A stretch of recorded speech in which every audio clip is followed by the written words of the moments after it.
I'm starting the recording now. So tonight we are going to talk through how we got to where we are today. We're going to talk through the vision and guiding principles and the criteria for evaluation for public art projects in the future. And then we're going to talk about how to achieve that vision that the community set forth. At that point, we're going to stop and just have a group discussion. If you feel comfortable, you're more than welcome to turn on your video and share on video your reactions to what we're presenting. If you're uncomfortable with video, you're welcome to send messages in the chat. I'm happy to respond to those that way and kind of bring those comments to the group that way. And then, of course, you can also speak just verbally without the video on. And after we have that group discussion, we're going to talk through some of the conceptual projects that came out of the Walkabout Talkabout events. And I think that you all will be very excited to see those, as those I think have been the most fun to kind of think through in this planning process. So with that, we'll get started. So as you all know, you all have participated in multiple different opportunities to give feedback for the public art and placemaking plan. So we kicked this project off in the fall of 2019, and we hosted one-on-one meetings, and we also hosted some small focus groups in which we asked different people what it was that they perceived public art to be in Moline, what its value was in Moline, and what the future looked like for public art in the city. From there, we heard many different things, that public art could be a catalyst for development. It could be, become synonymous with the brand of the city and also Quad Cities in general. We heard that public art was something that excited a bunch of different people for a bunch of different reasons, and mostly that creativity would begin to be injected and celebrated in the community.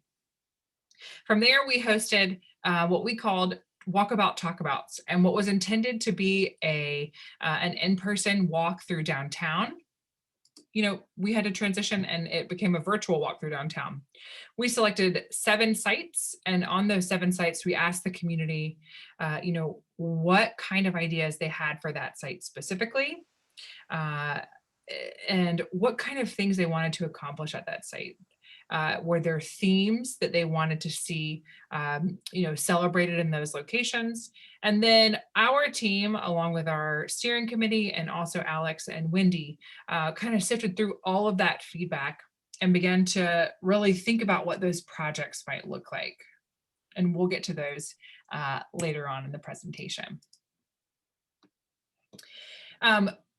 So all of that engagement really culminated into developing a vision for public art for the city of Moline. And this is the vision statement that we have come up with for this planning process. So public art adds to the dynamic creative ecosystem of the city and delivers high impact public spaces that elevate Moline regionally and the Quad Cities nationwide. And out of the vision, we really felt like there were some guiding principles that the program should live by and utilize when making decisions about how to invest in public art. And so the people of Moline are desiring a future where public art creates a strong sense of belonging through listening and understanding to all the diverse cultures in the community and in the Quad Cities. They desire a future where public art celebrates diversity, accessibility, and representation. A future where public art enhances assets such as the riverfront, the historic core, and unique neighborhoods by celebrating what makes all of those things special. And then, of course, supports the revitalization of downtown Moline by highlighting and cultivating creativity and inspiring new ideas downtown. So utilizing the vision statement and then those guiding principles, we began to think about how you might begin to evaluate different public art pieces that were coming to the community, being presented to the community, and how you could make decisions about if those were the right pieces of public art to place. And so what would those criteria be? If Moline was going to say, this is what we care about, we want to articulate what it is we care about, and we want to use some statements to kind of look at the things that are coming to us to help us make decisions. This is what we have landed on. So we want the public art to be bold and iconic. And I personally felt, very at home when I visited Moline. And I think, from an outside perspective, that Midwestern charm is something that's really special about the city. And that should be celebrated and kind of showcased and always kind of brought back to that. I think that's something that's really special. Is the public art going to become synonymous with Moline and the Quad Cities brand? So how can the public art that's coming into the city really embody the spirit of the region by honoring the past and also anticipating its future? Is the public art that's coming into Moline connecting us to one another? What's it doing to create more connection, more joy? And how can it create exceptional and transformational public spaces that everyone feels welcome and everyone feels like is theirs? Is the public art bringing visitors and also captivating locals? We know tourism is a big economic driver in Moline, but so are your residents. And so are we serving both of those populations well, and are we serving them equally? Is the public art a uniquely Quad Cities experience? So we're not interested in Moline in bringing in something that has been somewhere else or is a replica of something that's happening somewhere else. We're really interested in creating special experiences, special public art, and special public spaces that this public art is going to be in that really does say, I am making a trip to Moline to see this, public art or public art program or festival or whatever it is the public art that we're investing in unique? Is the public art that we're investing in diverse, both representation from the diversity of the community? Does it reflect many cultures, history, and also is the artwork itself diverse? So we're not only looking to create a collection of murals, but we're looking to create a collection of murals and sculpture and light. All of these different mediums should be and should have a place in Moline. And then finally, the public art in Moline should celebrate the seasons.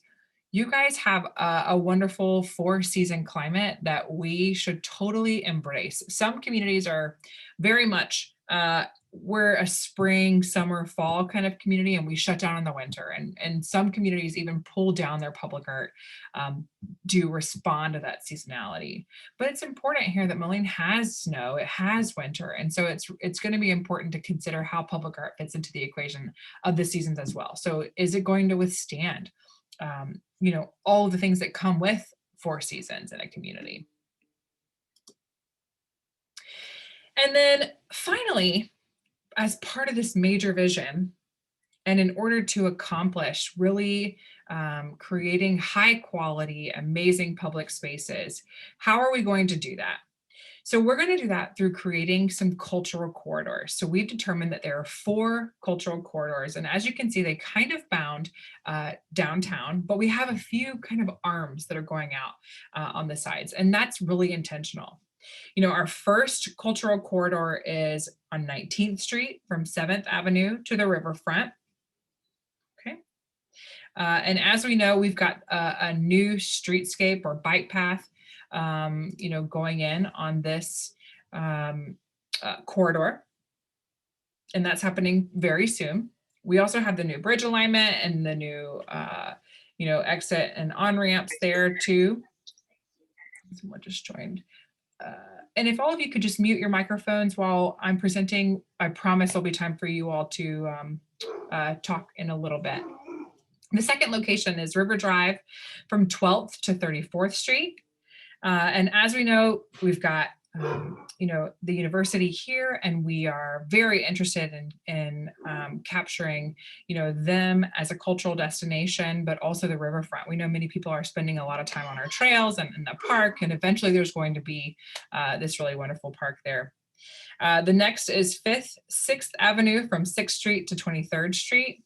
Originally, we had proposed that this end kind of, as a gateway to downtown. But as we began to explore how the investment in public art would spill out into the greater city. We felt it was really important to connect that to the Floreciente neighborhood, especially with one of our project sites being Sylvan Island and being so close and as a connection to that neighborhood. And then finally, 12th Street from 6th Avenue to River Drive. These cultural corridors are really important for us as we begin to think about some specific types of investment and how to invest in a way that would really show and project a lot of early wins for the public art program. And so as we began to think about these projects, it became really clear that a lot of the projects kind of fit on top of these corridors. And when we began to look at the projects themselves stacked with where private investment would be coming, where private investment opportunities were, these corridors really just kind of rose to the top as places that we should really focus on. And we'll talk a little bit about why these corridors are important for private development as we start talking about funding in the future. So we've painted a great vision. We've painted, these really wonderful corridors. What are we doing on them? We've talked about what we want our public art to do, but how do we actually do that, right? So there are some very specific steps that we're recommending that you all take to achieve that vision. And the first is to formally establish the public art program at the city through an ordinance that adopts both the plan and the public art policy that we've put forth in the plan.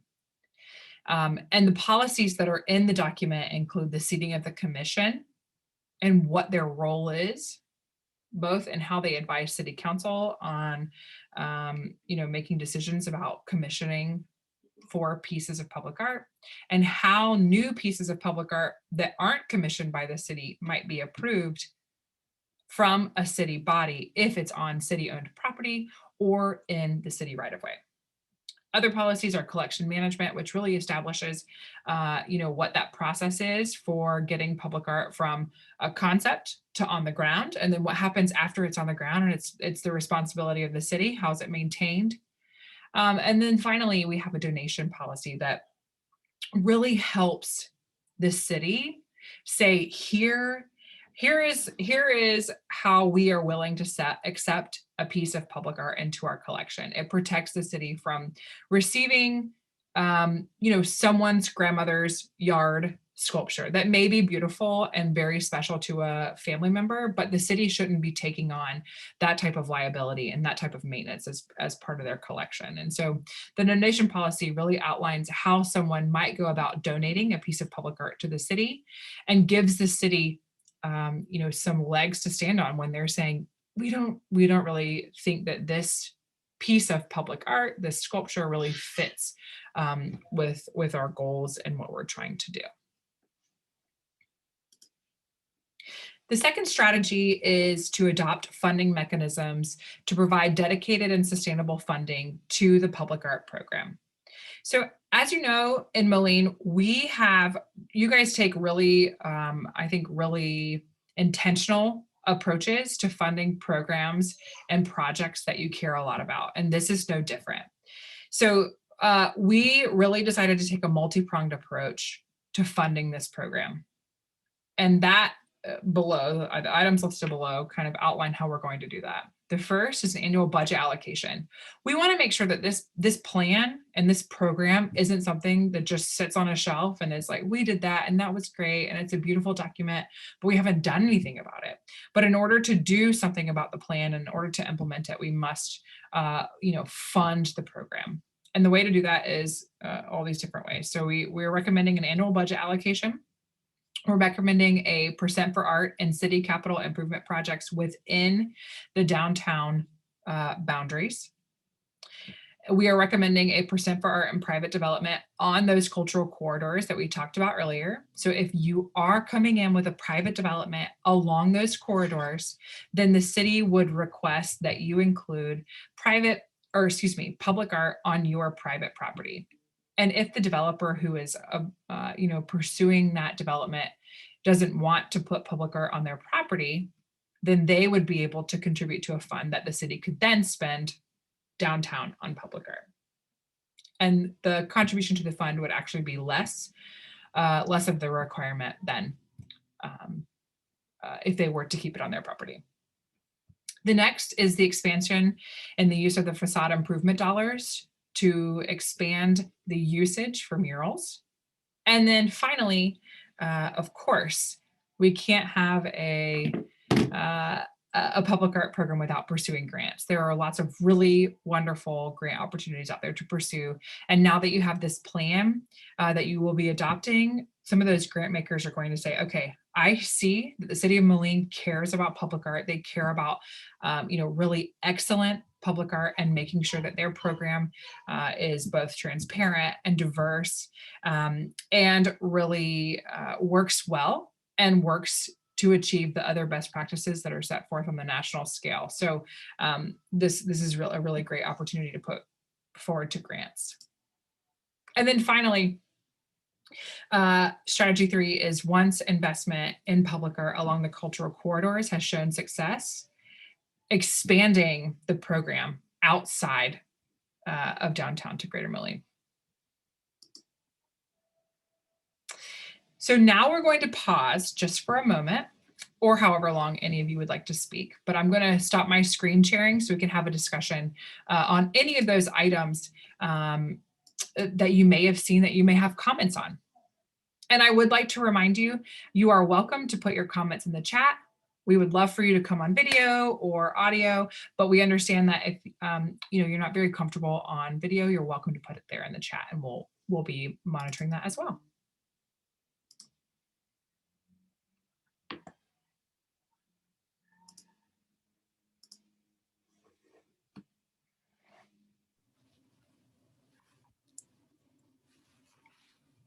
Hi.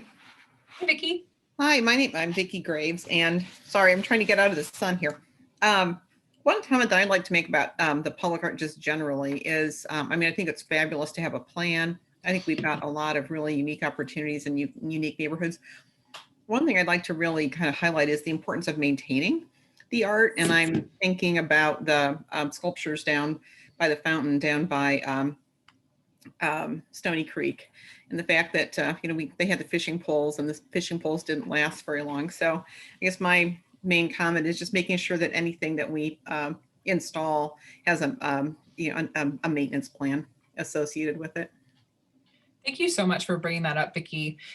Any of the new commissioned art that the city would be commissioning is required to have a maintenance plan with it. The artist who would be submitting their piece for final review in the proposal stage would have to submit a maintenance plan. And that maintenance plan will be outlining what the city would be responsible for and how often that artist believes the city would need to perform maintenance. So, and then also what's routine versus what may be a little bit more in depth and might have to have a conservator perform those activities. It's very important.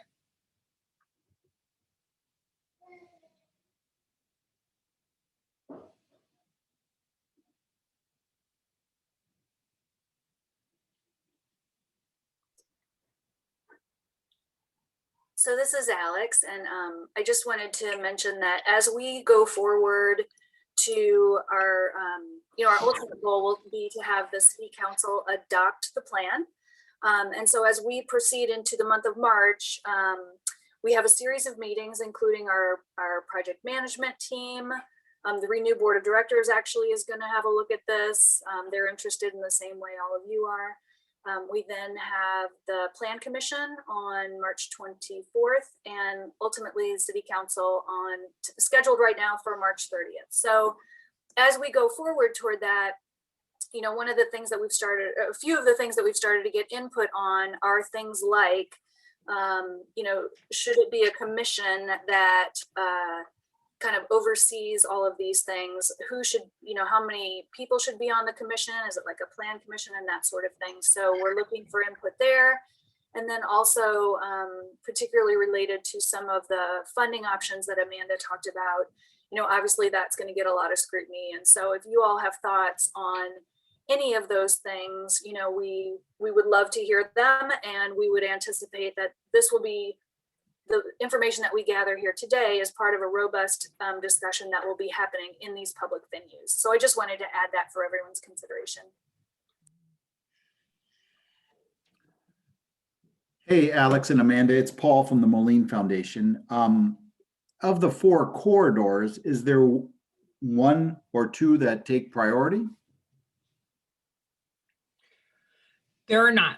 We did not prioritize them in that way, only because we felt that we want to be open to all the opportunities that may come. And especially coming out of where we've been for the last year, I think it's a little bit challenging to project what kind of private investment may be happening, as well as city investment. But we wanted the opportunities to remain open.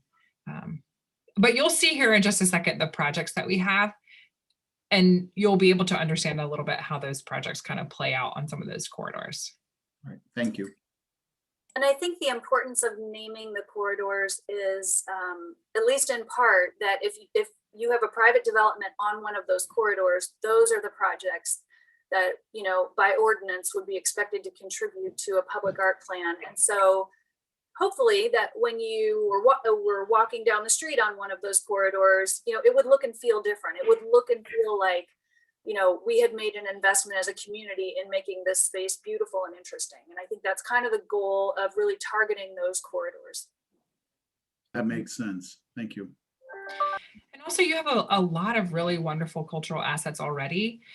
You know, we could have called these public art corridors, but we felt it was important to really look at the whole picture of what's already happening on these corridors, what buildings exist, what use of the buildings exist, and think about how public art can complement and support that really dynamic life that's already along those corridors. So this really does kind of support what's already there, and hopefully will improve and enhance and you know, really get some synergy going, like Alex said about, you know, this is a beautiful place. What else is further down 19th Street? I should keep walking.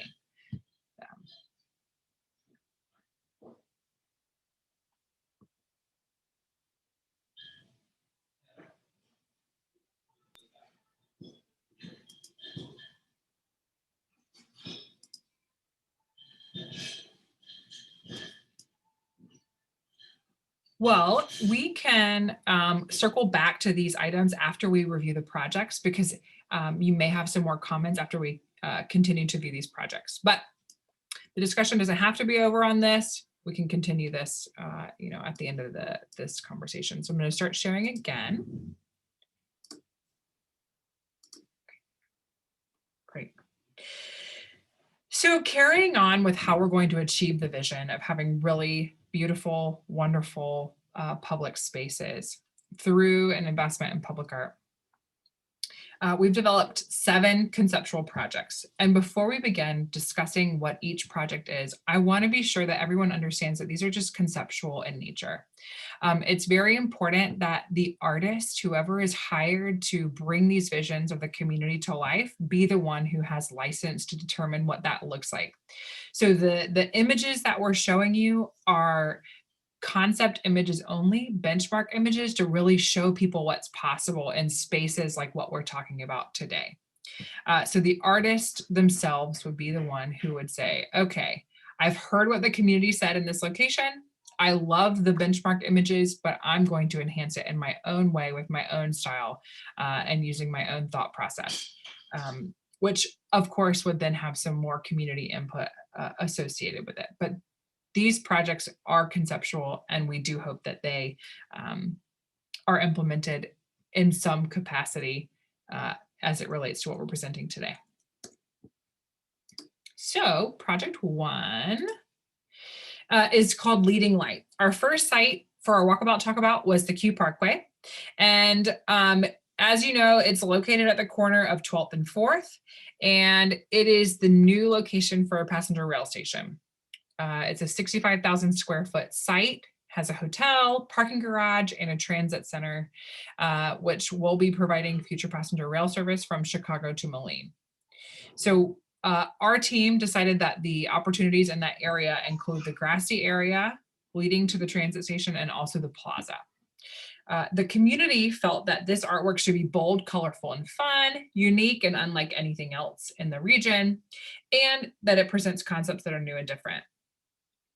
There were some themes that they were offered, and words, nature, and abstract continued to come to the top and were the top 3. And then some of the community defined design considerations were scale. Everyone felt that this has to be huge, has to be memorable, because people are going to be getting off the train at this location, and it could be many people's first impression of the city. It should have connectivity to the river, and it should be lit, so it's not only able to be experienced during the day, but also in the evening. So we selected a couple of different pieces. We felt that the sculpture should be repetitive in nature, only because we selected the grassy area that's leading to the transit station. And so these are some of those images that could be considered for that site. You've got, this is in Juneau, Alaska. We've got, this is a mirror labyrinth, and really encourages people to walk through and experience kind of what's going on. And then we've got this series of sculpture in Cleveland, which is just about raising your voice and knowing what protesting means. Again, these concepts are not what we're proposing exactly for the site, but these are just some benchmark images as to what could go there. The second project is a mural, and the building site that we're specifically interested in is at 5th Avenue and 14th Street. There's a large blank wall on the side of Analog Arcade, and you've got the ramp to Arsenal Island, and then there's a considerable amount of vehicular traffic there just due to that connection. This building has a large empty wall, which provides a lot of opportunities for murals or other 3D installations that could be affixed to the building. And I should note that this property owner does know that we're talking about this site and is very interested in this occurring on their building. So the community, again, wants this artwork to be bold, colorful, and fun, unique, and also something that presents concepts that are new and different. They were interested in words and things that were welcome people to the city, nature because of its proximity to the river. And then they were also interested in some of those abstract, lines, geometric shapes, and things like that. Everyone talked extensively about interactivity in this location. They wanted it to be bold and cover the whole wall, and it is a large wall. They felt that it should make a statement. Whatever went there should make a big statement, and then it should be and have a connection to the arsenal. So some of these project images that we're showing for inspiration, this is one of my favorite murals ever. It's in Atlanta, but large murals that are colorful, playful, and fun.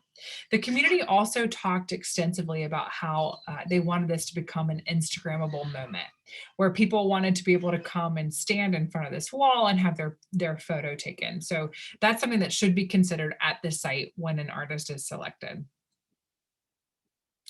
We heard Instagrammable moment on every project. So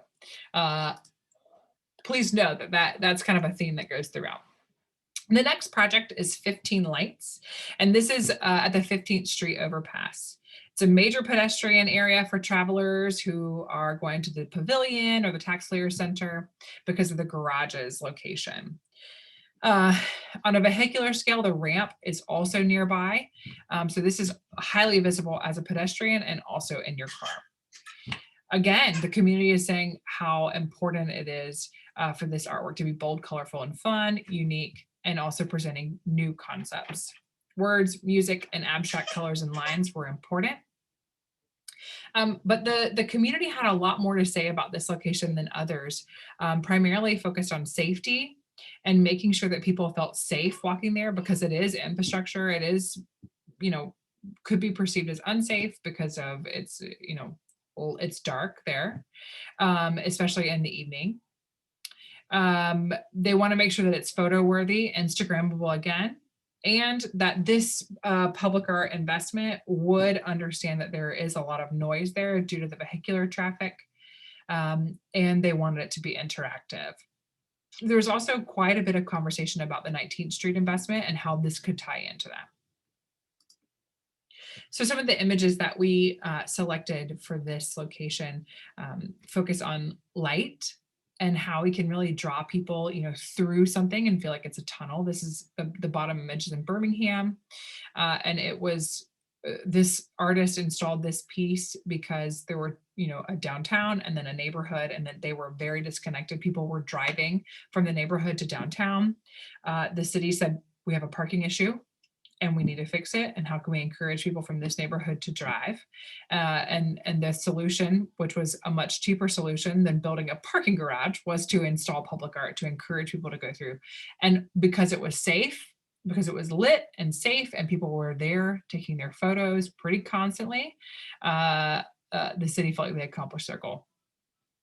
There's also this really wonderful sculpture under an underpass in Atlanta as well. And then we've got some really wonderful kind of fun swings to think about. So if people were going to linger there a bit longer, how can we encourage them to do so with something that is also fun at night and encourages people to kind of walk through and hang out? The next project is Welcome Words. This is one that I am personally very excited about. And this is at the Fifth Avenue terminus. So this is at the end of Fifth Avenue and the 19th Street, or the new bridges. And the historic hotel is nearby, and also a John Deere office park is nearby. And then there are a number of parking lots that kind of flank the entrance into this area. We know with the 19th Street improvements that are forthcoming that it's an already busy thoroughfare for vehicular traffic, but with the planned bike lanes and all the new improvements, we know that this will be a very busy pedestrian area as well. The removal of the old bridge is going to create new development potential in the area. Again, improving and kind of building up those numbers of people who may be interested in hanging out in a place like this. Again, we heard every single project that the community wanted the work to be bold, colorful, and fun. So that's a theme you'll see throughout. And they also wanted a lot of this work to be unlike anything else in the Quad Cities, and also presenting concepts that are new and different. Everyone was interested in some poetry and nature, and also those abstract lines and colors. And then again, here, because this is in an overlooked space, safety is again a high priority. So how can people feel safe hanging out in a place that has traditionally been something that we're not comfortable doing? An Instagrammable moment, photo worthy. Again, there's lots of noise, and also tying to that new investment that's going to be there. Some of these images they're abstract, but they are viewable from above. So how can we get people off of the highway and looking down and seeing this beautiful, interesting thing, and decide to make a decision to get off and come and see what it is, but also to create some moments to play and hang out. The next project is Hello Goodbye. And of course, it's at River Drive and I-74. And it's where the new ramp will welcome people to the city and to the state. So any public art is going to be showcasing that really special Midwest hospitality. And that new multi-use path is being constructed there as well. So pedestrians will be walking there, and anything that could go there will become something that people are going to take a photo with, and will have as part of their kind of thought process about spending time in that area. Again, we've got the same community values at the site.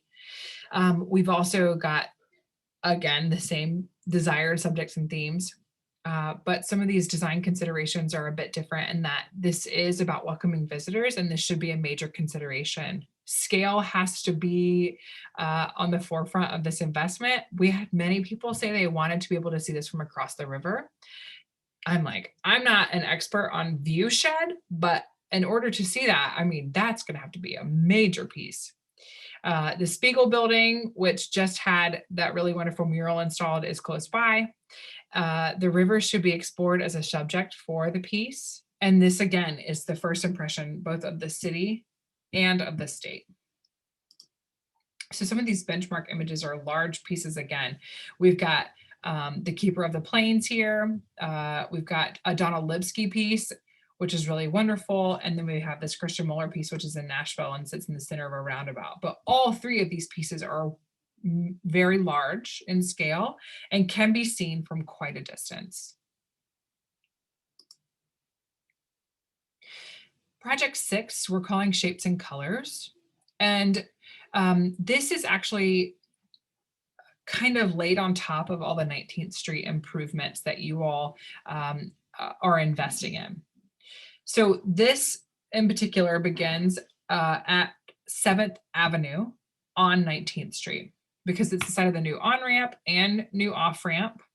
It's going to be very heavily trafficked. It already is, but it will be more so when those street improvements are made.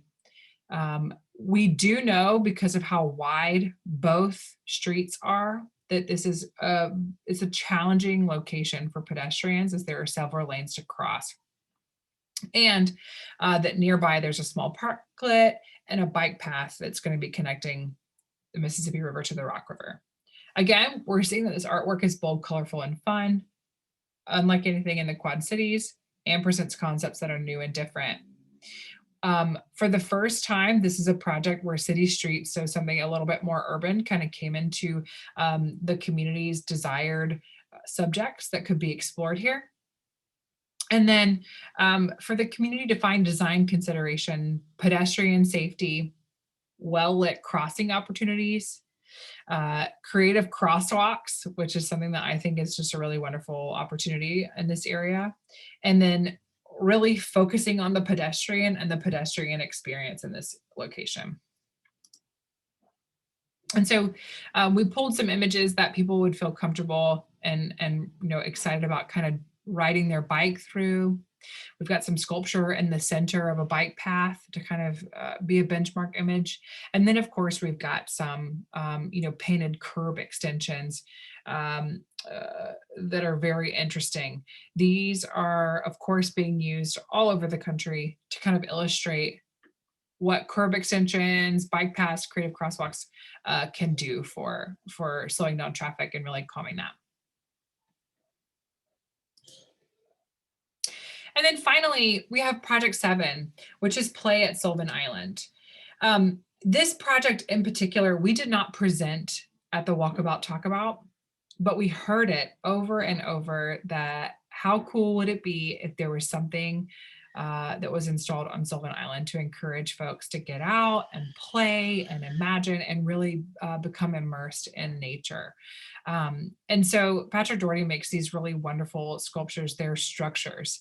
They do not disrupt the environment. He usually collects the objects from the site itself and then weaves these objects together and creates these structures. And they're, really wonderful.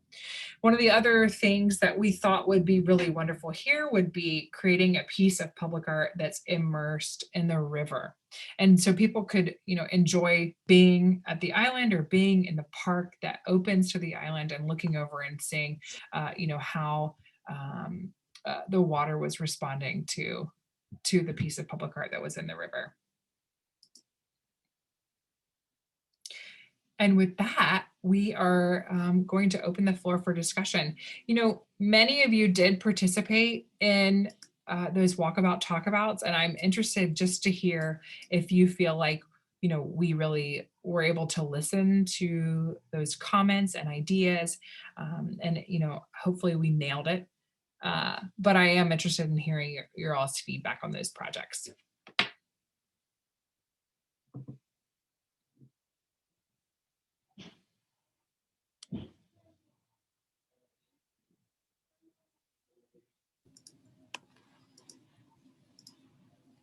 Hi, Vicki Graves again. I didn't participate in the Walkabout Talkabouts, but I'll tell you the Sylvan Island concept, I think is really, really exciting. I think there's a lot, that's such a, I think, underutilized resource and undervalued. And I think anything that we can do to really highlight Sylvan Island for the community and really bring out the history of it, I think is all to the good. Thanks, Vicki.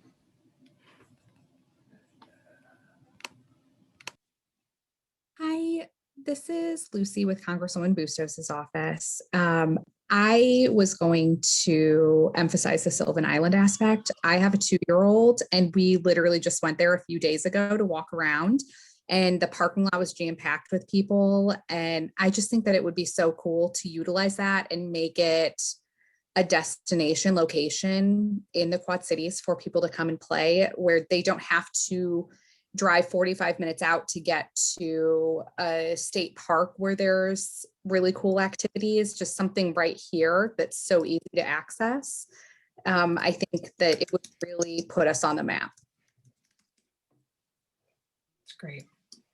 I love that. And it would be free, right?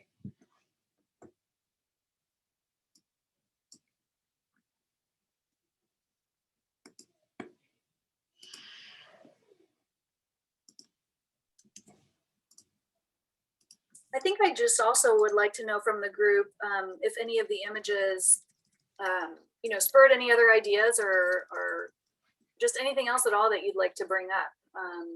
I know folks have been thinking about this public art thing quite a bit, and so if there are other ideas that we didn't necessarily cover here, you know, we're definitely not limited tonight. Sure.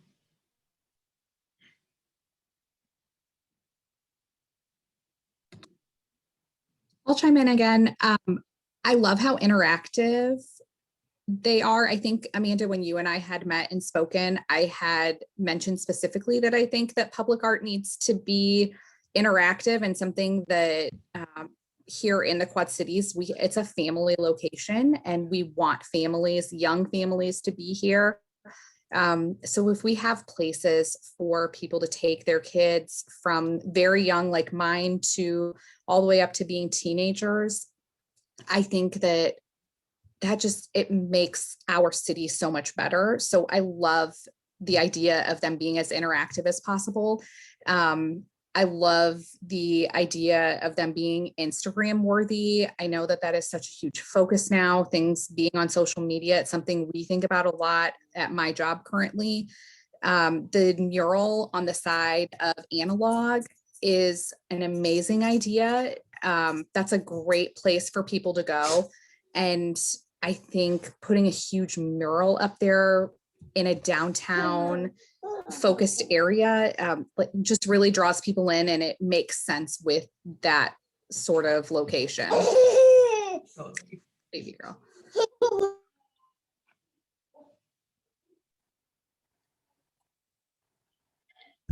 Hi guys, great presentation, and it was really fun to learn about each of the projects. Hadn't heard the whole presentation yet, but just wanted to chime in and add an idea of temporary public art.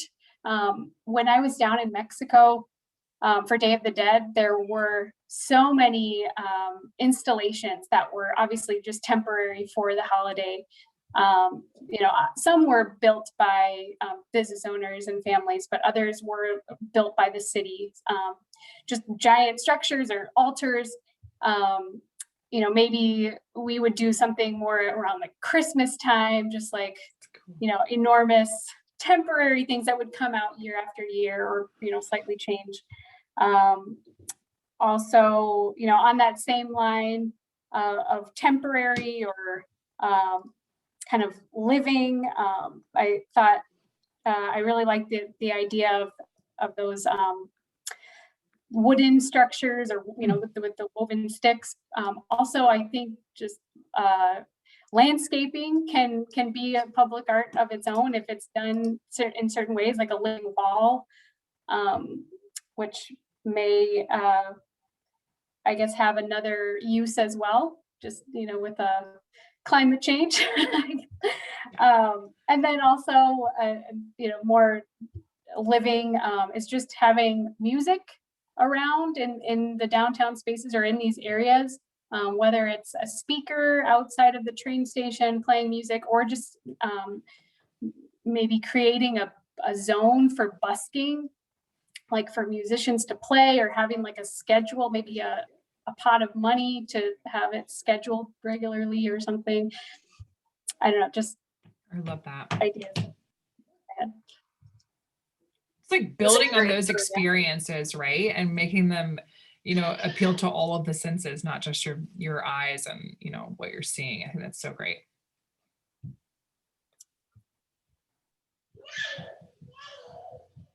Alex, Amanda?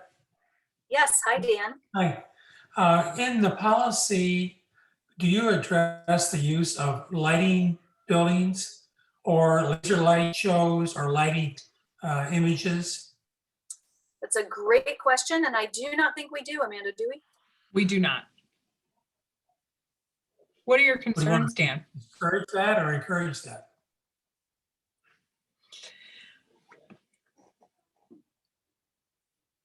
Are you gonna respond, Amanda? I have my own opinion about what lights do, especially with historic architecture. I think that in a place like downtown Moline that has such wonderful architecture, it's challenging to think about how public art kind of supports the historic architecture. So lighting is a really wonderful example because it doesn't damage the building, right? You're not putting any kind of material on historic masonry or changing how the building will look forever. So, lights can be placed in the ground and then uplit or downlit. And then you can also do so much with projection mapping and those kinds of things. So I think it's a really wonderful opportunity. And that to me would be something that the commission would determine if it was appropriate and if they would do something on those buildings. I don't know that we would include that in the policy, but I love that idea and I should have thought about it. And that's a good reminder to me because I need to follow up with Chris Mathias at the city just to find out.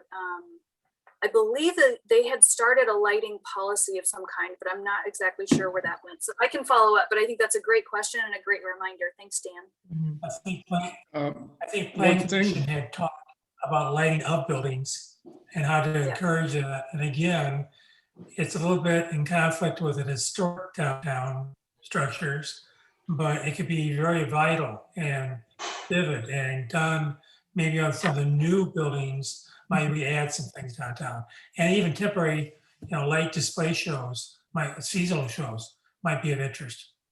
Absolutely, Thank you. I love that. One thing that people might notice is this Frank Iggy, the old Masonic Temple downtown Moline.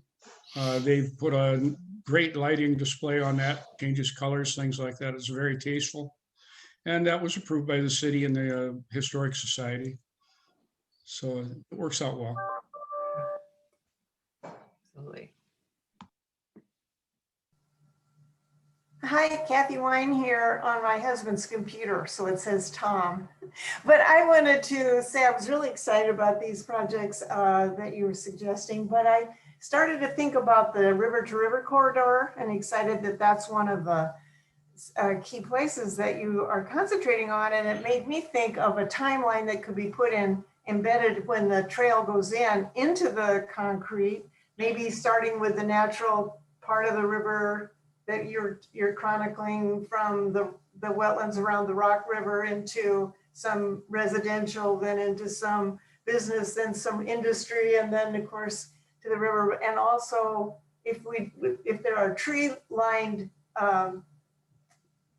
it's partly tree lined with new trees going in, which it might be, then I think tree surrounds that are also artistic are very good at tying in themes and keeping the theme going as you're going along that trail.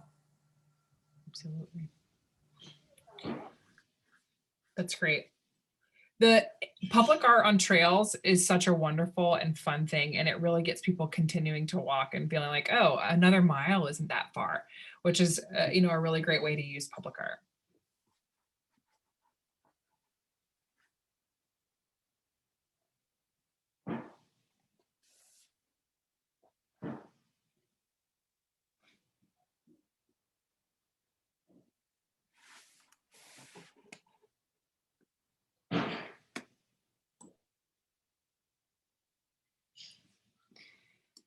Any other comments or questions? It doesn't have to be specifically about these projects. It can be about the process, the policy, anything you feel like you didn't hear tonight that you wish you would have heard.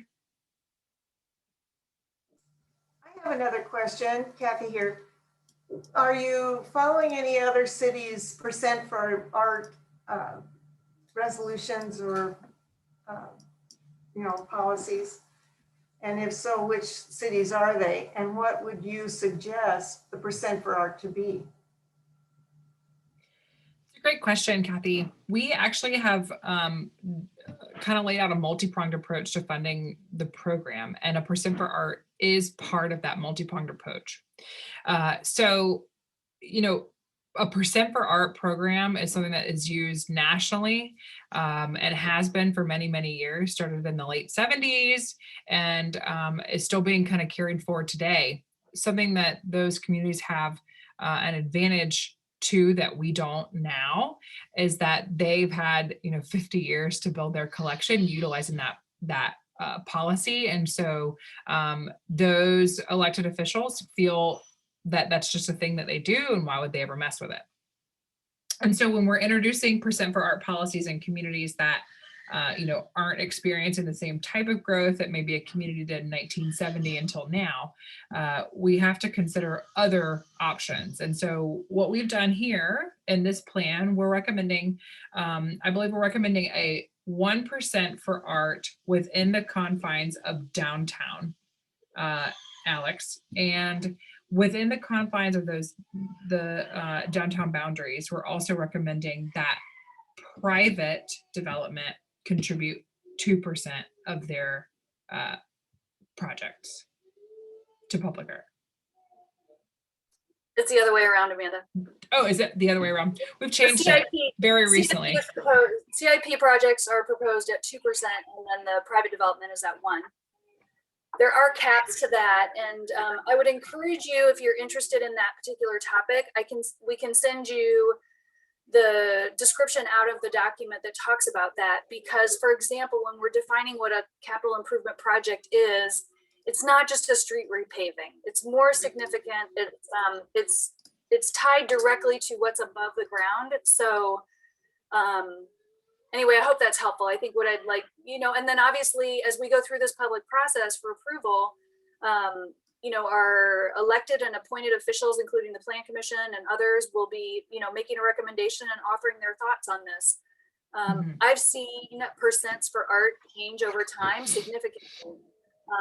And we were talking on the steering committee about the fact that, the Illinois, like Western Illinois, has a percent for art that they'll be working to implement. But Iowa got rid of their percent for art. And I think a lot of different states, I know the federal government for transportation projects for a long time had a percent for art.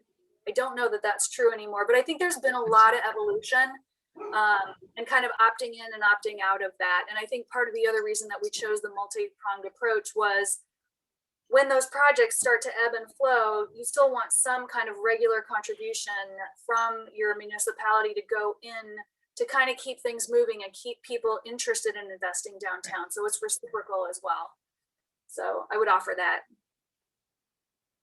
Alex and Amanda, I wanted to say it's the second time I've seen the presentation and I've been able to participate, and I still entirely support all that you've included in the plan. And even though I'm not a Moline resident, as a real estate developer doing work in Moline and anticipating doing more work in Moline, I absolutely support the private side developer percent for art, and hope that as this advances, we see the same support publicly, because I think as you think about downtown Moline being a place to live, work, and play and do business, this is an incredible, vibrant piece to add that advances the placemaking effort, if you will, so that people come in as visitors and tourists to enjoy the city. So well done. Thank you again. And I look forward to seeing more art. Thanks, Ram. Can we record you and play that at the city council meeting, that you're a developer and you're on record saying you love this? If you want me to come to the meeting, Defy, I am happy to. Ron's already on the hook to come to the meeting. Yeah.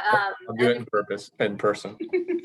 Yeah, Ron is with Gorman, who's done a couple of really great projects downtown, including historic renovations. So we're super grateful, Ron, that you had time to be on our public art committee, and appreciate your expertise and your passion for this topic. So thank you. Absolutely. No worries. And I do think the question about lighting is important. And Amanda, I agree with you. The role lighting can play, particularly in historic restoration and preservation, is important, particularly in a commercial space where you're trying to create vibrancy and bring attention to historic detail in buildings. In most of our historic renovation, that includes a commercial component, we use light as well to accentuate those details. So yes, I think lighting should be considered. Absolutely.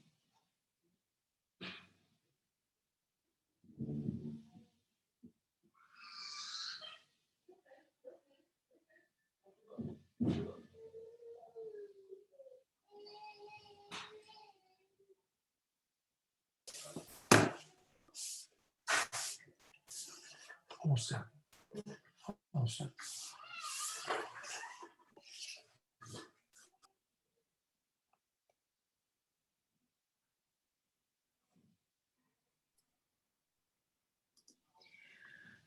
Okay, well, if there are no other comments or questions, we can just end the meeting tonight. We're so grateful that you all were here and so grateful that you've all participated throughout the entire process. Again, this is not the last time for feedback. If you have comments, I'm going to put my my email here in the chat. You can feel free to email me any comments, concerns, questions. And I'll get back with you pretty quickly. And as Alex said, you know, we have a presentation to the PMT, to the Renew Board, and then ultimately, and the Planning Commission, and then ultimately to City Council. So we have about a month left of our process. And if there are things that, you know, you have questions on or want to talk through, we're more than happy to do that. And I think, Amanda, I will put those dates and times on our website tomorrow. So I would encourage you all to share those dates and details with anyone you think is interested. We really want to get to as many folks as possible and really make people feel like this is, you know, something that they're invested in and that they're excited about. Absolutely. And I just want to say, you all should feel, you know, so proud to have done this plan, both like so proud to have done this plan, period, but then so proud to have done this plan in a pandemic and then coming out of the plan in a pandemic still.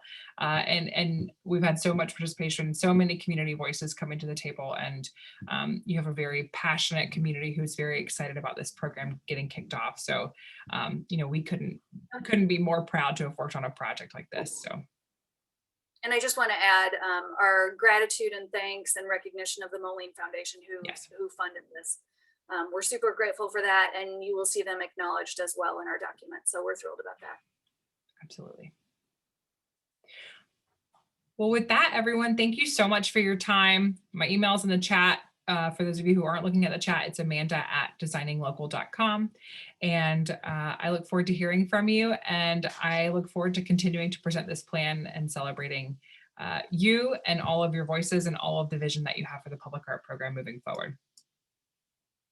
So thank you so much and have a wonderful evening.